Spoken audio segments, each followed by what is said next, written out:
1. All right, welcome back again, ladies and gentlemen. We are now here on Summoner's Rift for Game 1 of this Match Day 3 matchup in the League Championship Sweden between Lundqvist Lightside on the blue side of the map versus Invulnerables Esports. And yeah, there's a whole lot we're going to have to unpack as this game goes on. There's a whole lot of new icons, new textures, so yeah, but I do think I can identify everything that people are starting with here at least, and I don't think there's anything too awfully surprising there. Now, obviously, the biggest change coming into Season 11, this new preseason, in terms of starting items at the very least, are going to be those jungle items. No longer do they need to spend 650 gold to get the upgrade into that Chilling Smite or Skirmisher's Saber here. Just 5 uses of the Smite, and then that gets automatically upgraded. So name of the game really in jungle clearing early on, you could say maybe changing now from keeping your Smites for maybe neutral objectives or for the contention of the Scuttle Crab early on, really, trying to keep one of them for that fight, but trying to get cycling through them as soon as possible. So it does look like we're going to have a bit of a cautious level 1 for these teams. No one going for any invades, delayed or otherwise. And we're going to see both junglers also starting with their respective blue buffs as well. Fireaxe just slightly sort of, I guess you can call that an invade on the top side of the map, but just getting to the minions a little bit quicker there. So yeah, both junglers not going to be seeing each other for quite some time, you feel? No, looks like we're going to get mirrored starts across Summoner's Rift here, and the little pull of the wave in the top lane indicative of what Thyrax wants to start off that laning phase with, which really is just being hoping to set up a freeze, push the wave back towards his own turret, and potentially keep himself safe for the time being. You can see down on the bot side the fact that Scriptor and Beryl had to start off by leashing the blue buff for the Echo meant that the Pantheon Yasuo actually got to the lane first, and they've got the push priority down there. They are going to reach level 2 first, but likelihood is they're going to be fairly close to the turret, fairly safe, so the level 2 all-in, not something they should be too worried about. Yeah, Snabby posturing aggressively, but there's not much more they can do than just stand there and look threatening, force the enemy bottom laners away from the wave just for a moment or two. But yeah, I don't think they're going to get the explosive start to the lane they would like to have. Uzak's also pushing in up here on the top side with Fireaxe just allowing that to happen. Also got the biscuits running as well as the corrupting potion, so a lot of sustainability up there for Fireaxe. Exactly, early on at least, hoping to really weather the storm of this early game Mordekaiser. You can see he's gone for the much more laning dominant Doran's shield here. See a little trade coming through as well. Fireaxe actually getting pretty aggressive here, out of damage with which to trade, but that was a very, very good one indeed. Uzak's going well below 50% HP, so kind of not first blood in the literal sense, but first blood in the sort of damaging sense to Fireaxe up there. Exactly, and you can see that sort of these keystones that are fairly, that are now still consistent, at least in the preseason, trading, helping the Poppy out in the early game, and we see a little engage bot. Ooh, Snowy Point. Is this the engage they were looking for? Already forcing the flash away from Beryl. The exhaust came out from Scriptor and Snabby. Wow, styling on them with the javelin there. That's a clean first blood for Lundqvist Lightside. Yeah, you can't really argue with that right there. Under the barrel of their own tier 1 turret right there. Invulnerables unfortunately falling. Beryl not respecting this all-in potential of the Yasuo Pantheon bot lane. You can see Scroody here on the top side, maybe looking for a counterplay here. Poppy has the potential to CC, and the dive could be on. Ooh, good flash away, actually. That might just be enough to save Uzak. Maybe I spoke too soon, though, as the buckler, of all things, will be what secures the kill there for Fireaxe. So, good response there from Invulnerables Esports. Yeah, they're able to get something on the top side where they lose one on the bot side, and importantly, a lot of minions dying under that turret there that Uzak was unable to pick up for himself. A lot of XP missed there in that situation. That dive going really well. The kill going to the Poppy as well means that she's able to pick up this new item, well, the new sort of component of items here, the Balmy Cinder that builds into that mythic in pretty much every single tank situation. Be interesting to see whether we go for the ramping tank stats or the one that provides just a little bit more CC, more utility than anything else. Yeah, we will have to wait and see on that one. I did really like in that little play though, when Uzak just, the direction Uzak flashed in was actually really interesting, because the sort of the the echo zone, the stun zone was being set up behind him, and there was a possibility that Fyrax was just going to charge him straight into it unless he flashed to the other side of the poppy, which is what he did. Wasn't enough to keep him alive in the end, so he might have been better off just saving the flash, but it was kind of heads-up play at the very least. Exactly, and even when you do die, it's always nice to see that they're thinking about why and how they can avoid it. Beryl looking for a stun. Snabby stepping pretty far forward here. Beryl going low, but Snabby going lower is going to burn down, and that's Scripter picking up the kills. Victor can respond, but it's Scripter versus Victor, and it's Scripter who gets it. Scroody might be the one in trouble as Drift is in the area, but Loftician is here to respond, closes the curtains onto Drifter, and a good flash away from Scroody. Might just have kept him alive. It's so low, and that is going to be a bit of a tilter for Drifter, as he couldn't get the kill in the end, and does in the end fall. Scripter 2-0-1. That's looking very, very good for this Caitlyn. It definitely is going to propel her to that initial mythic item here. Something that everybody wants to be picking up as their first items is going to be those mythics that do just help out, but no Loftician in the mid lane. Ooh, Snabby back towards the middle lane here rather than going back towards the bot side. However, Loftician's actually putting a lot of damage down. Not quite enough in the end as Ziviz is able to pick up the kill, but that got a little bit scary there for Snabby just for a moment. Yeah, looking to maybe try and spice up the mid lane a little bit more right there. Loftician going into the 2 versus 1 as opposed to just taking the retreat, the exit strategy, which would have been clearly much better for him at this point. You can see now the slight lead going to start establishing itself in the mid lane. Big XP difference for Ziviz on this Orianna, and you know, we talked about the turning point of the laning phase being pretty much around this level 5, level 6 marker for the Aurelia, but with that death putting her behind the curve, gives Ziviz a little bit more time in this mid lane to keep scaling, to start that lead and get it going before the Aurelia is able to capitalize in the 1v1 advantage. Yeah, speaking of getting lead, Scripter already with the bounty over his head went back to base and actually picked up the Berserker's Greaves and 2 longswords rather than going directly towards the mythic item right at the very beginning with that sort of extra chunk of gold. And so, yeah, still putting the value on the tier 2 boots over the mythic items, but they are very, very powerful. And I would have thought that maybe you just want to be getting that mythic item as soon as you possibly can just to have that power spike, but evidently that's not the philosophy Scripter is running with at the moment. No, not this time around, and I can see the usage of the tier 2 boots, right? We talked about the essence of this Pantheon Yasuo bot lane was if LLS are able to get in range, then they're able to deal the damage. With tier 2 boots, it's going to be really difficult for anybody to close the gap on Scripter, especially as you can see Drifter has started out with tier 2 himself. Snabby goes in. Ooh, the Blast Cone used. I think that was actually Snabby who procced the Blast Cone, but it definitely suited Beryl. Beryl was sort of on bodyguard duty there, just watching the river for Scripter, because Scripter was pushed quite far up in that wave, and I think Beryl was kind of always aware of what was happening there and was always pretty much going to be safe. Scroody was in the area as well, and it didn't quite turn into the bloodbath we saw on the bottom side of the map a few minutes ago, as much as I'd like to see that one again. So the team's having a little bit more restraint this time around. Exactly, good cognizance from both members of Invulnerable bot lane right there. Scripter to know that he can push up, and Beryl to know that the safety needs to be provided. We can see now, though, Victor is on his way through. Tribrush is control warded. They shouldn't know this Hecarim's here. And if they step up too far, Hecarim has the Onslaught of Shadows. Ghost coming up in a few seconds. This bot lane is definitely a target. And they know exactly where Scroody is as well, so they know that Echo's not going to be present for any fight if Victor does go in. Victor is going to be spotted up by that control ward now, but is looking to go in for the gank on the bottom side. But Beryl and Scripter very, very much wise to it and back away in the right moment, and Victor just can't find anything. Just about able to walk themselves out of that. Do use that control ward to its full effectiveness right there, and yes, even though the Tribush is warded, they don't overextend far enough. We can see that with the priority of that bot lane gank, they're able to push in the bot lane wave. Snabby and Drift are able to walk on over, helps Victor with this early dragon. Going to secure themselves the first Drake of the pre-season here on the LeaguesGG Sweden Twitch channel. And right now, Drifter and Snabby maybe looking for a little bit more. A truly monumentous first race there, and Snabby is going aggressive, as you mentioned. Pillar of Fire comes through, and who's that from the backside? It's Victor with the Onslaught of Shadows coming from the top of the screen. I was not anticipating that one, and it seems Scripter was not either, as the Caitlyn does fall and the bounty is claimed. Yeah, and there you go. That is going to be a nice little kill down in the bot lane, and Frax in the top side. Going to get engaged on, but heroic dash away He's able to take the Poppy to safety, not going to be under too much stress right for now.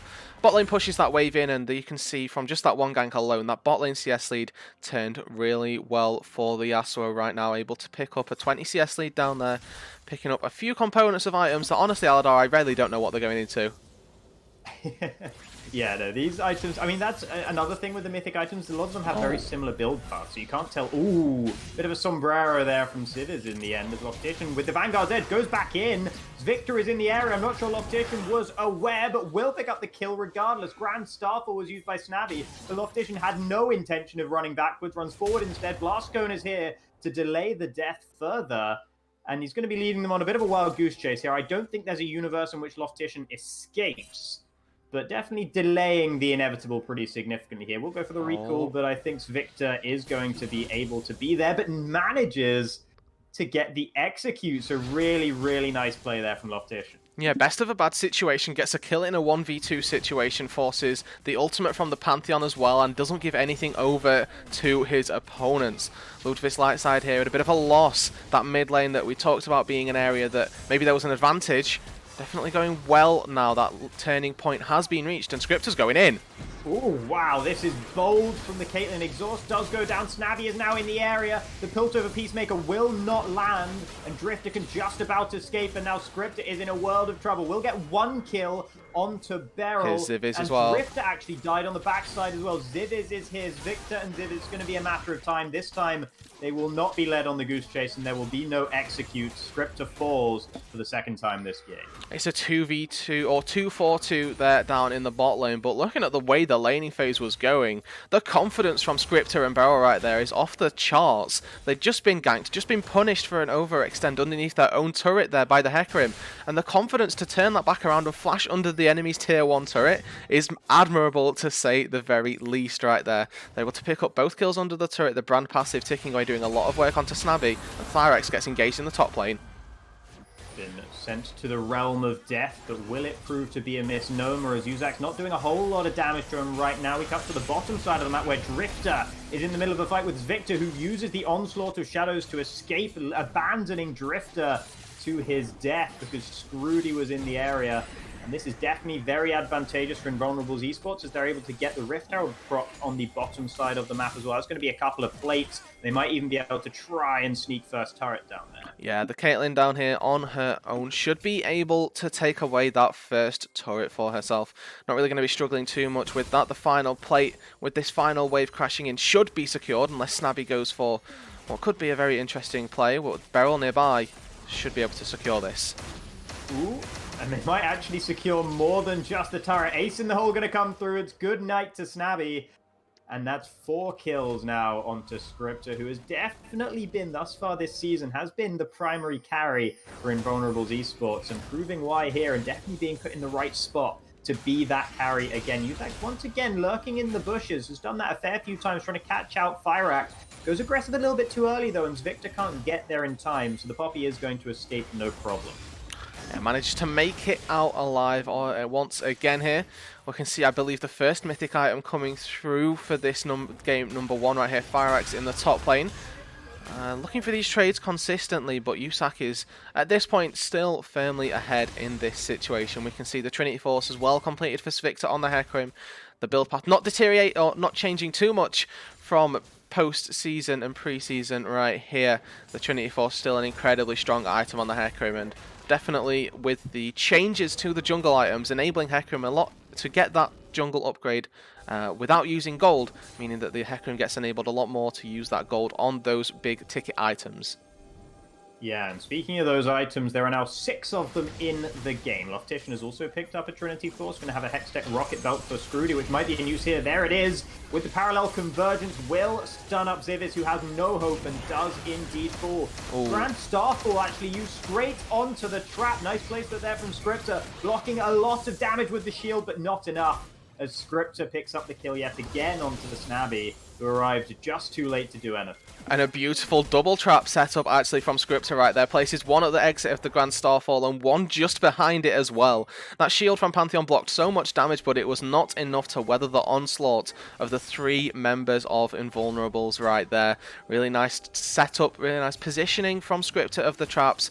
And, you know, we talked about this being Invulnerables' lead carry so far in the league at this point, and we can see why. These trap placements definitely on point, starting to get himself really off to a great start. Yes, he's still down in CS, but with 5 kills to his name, you can't be arguing too much about that.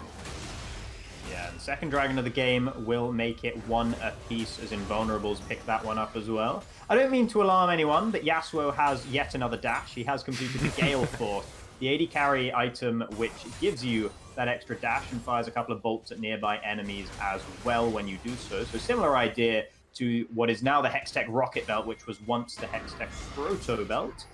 And on the other side, Script are actually going for the defensive option in terms of the mythic items. Worried about getting bursted, goes for the Immortal Shield Bow, which gives you a sort of lifeline shield along the same lines as what Phantom Dancer used to do. Here on the bottom side, though, it looks like there's a bit of a setup on towards Loftition, who is going to walk away, and I don't think they're going to be able to find the engage. There was the Gale Force used by Drift. It did force the flash from Loftition, so that's something. There we go, the mythic items paying off already. And as we talk about these items coming on through, I'm really gonna have to hold it here because Scroody's going on in. Ooh, this is very bold indeed from Scroody. Finds no one with parallel convergence and will be forced to escape. Loftition on the backside trying to find a stun, but will not do so. Thyrax is here with the Keeper's Verdict.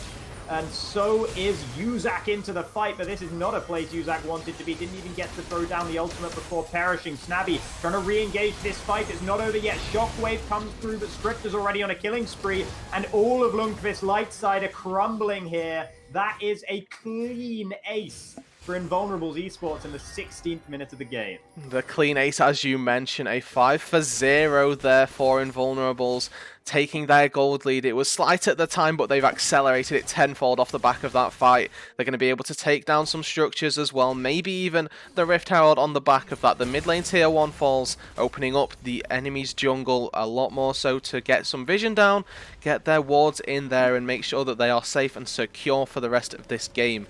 Got an Infernal Soul on the Rift, I believe, so with that, they're going to need to start picking up those dragons, go for that Drake Soul very early on, and off the back of a 5-kill teamfight victory, they're going to be in a brilliant position to start the snowball fully rolling down that hill. Yeah, it seems to me like it's probably a safe bet at this point to say the Yasuo Pantheon experiment has been a failure. I don't think there's much that Drifter and Snabby can do for the rest of this game to convince me that it was worth it, because I think the game is rather going to snowball out of their control unless they play absolutely astonishingly from here on out, or indeed if Invulnerables start to throw the game away. But with Scripter as powerful as he is right now on that Caitlyn, and then Scroody as well, no slouch, 3-0 and 8 on the Echo. Yeah, it definitely looks very, very frightening for the time being for Lundqvist Lightside, and they were definitely going into this game with a bit of a point to prove, because they aren't one of the 3 teams who are currently undefeated in the league. I'll talk about that in a moment, as it looks like Uzak might actually just turn this straight around onto Beryl, who does not have much health to speak of, and will give a big shutdown over to Uzak. Gets stunned up by Loftition, who does go in. The shield is not enough, and that will be the return kill for Scroody.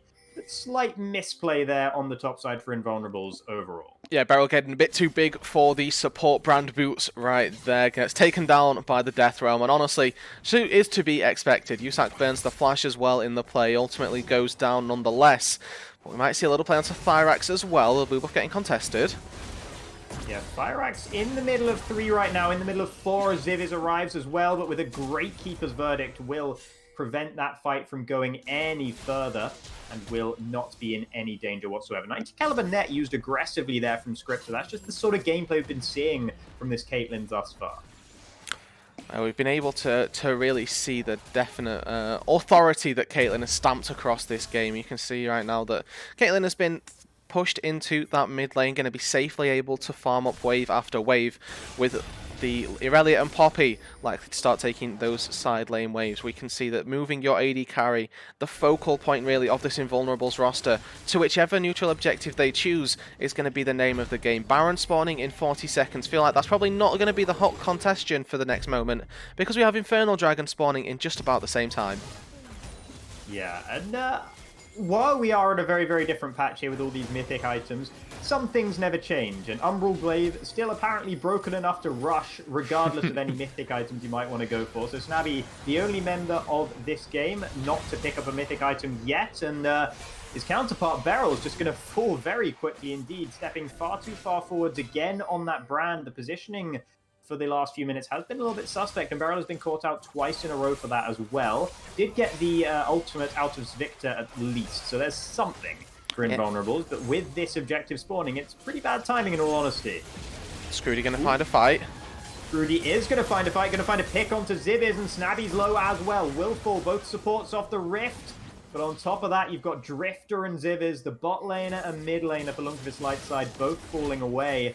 And Beryl's already come back. So as soon as they had that man advantage, it looked like Lundqvist Lightside might be able to pick up an objective based on that fact. And then it goes very much out of their control once more. Exactly, and with the numbers advantage, it's all very well and good having killed Beryl on this support Brandon. He might actually be taken down once again here if the Death Realm gets called.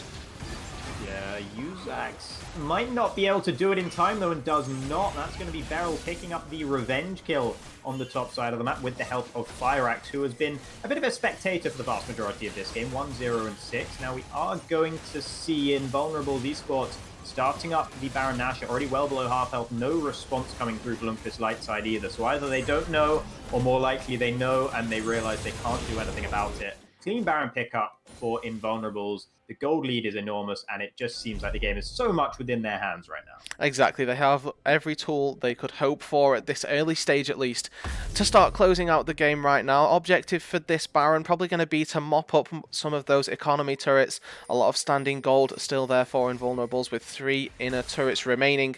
If they're able to take those, then they should be able to snowball, and Drifter... Ooh, I mean, yeah, this is actually going to be quite heavily in Fireaxe's favor here. With the burn damage, the immolate on top as well. Nice flash away from Scriptor to avoid the shockwave. Snabby definitely in the wrong place. Will flash out. Ooh, and the Zhonya's will, or rather the stopwatch will prevent the ace in the hole from coming through, forcing them to give the kill to Fireaxe instead with the buffler, but I'm sure that's not the end of the world if you're Invulnerables Esports. Loftician actually looking like he's not going to win this 1v1, and another big shutdown going over to Uzax, 2-4-0 now. And I'm surprised to see Loftician losing that matchup quite that hard. Oh, Scrooty diving in the top lane. Yeah, I'd love to give you some time to talk, but there's yet more stuff going on. Fireaxe picking that one up once again, 4-0 and 6. He heard me talking smack about his lack of involvement in the game and is looking to rectify that one with his 4th kill now. Yeah, they're looking to really take down maybe even more than just those economy turrets that I'd mentioned. The bot lane not going in their favour with Loftician falling in the 1v1, but everywhere else, Invulnerables are taking names and taking turrets as well. Lundqvist Lightside bleeding objectives on the top half of the map with Scrooty not fearing anyone. Oh, Drifter, look at the damage from the empowered auto attack there from Scrooty. This Echo is absolutely insane right now, and Drifter is so weak. He's so far behind, he just can't do anything here. No matter who he finds himself up against, he just gets bullied and beaten down. I don't think even if he gets on top of Beryl, he might not even win that one. Beryl actually flashing forward there to try and stun up Uzax. That wasn't really the play. Scrooty actually forced to use the Chrono Break defensively. Pyroclasm used, and Uzax will indeed fall to a headshot from Script. All Sword of Shadows comes through, but the Keeper's Verdict is there just in time to keep Beryl alive, and the Heroic Charge will ensure it thereafter. Snabby trying to get onto Scriptor, but there's no follow-up and there's no life anymore for the Pantheon.